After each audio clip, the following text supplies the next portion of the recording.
Hello and welcome to my YouTube channel. This video I will teach you how to wrap TikTok account.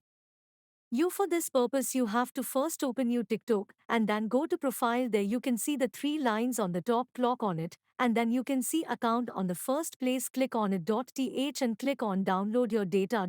After it download the data in just so and download it .th. EY will send you it in 4 days. Let me tell you what to do once it is download.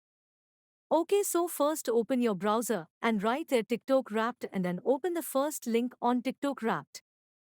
There you can see the option of export the download data from TikTok. Click on it. After it they will ask you to choose file to add the data file on it. I don't have it because it takes 4 days. Once you have it, post it and then you can see your all activities on TikTok.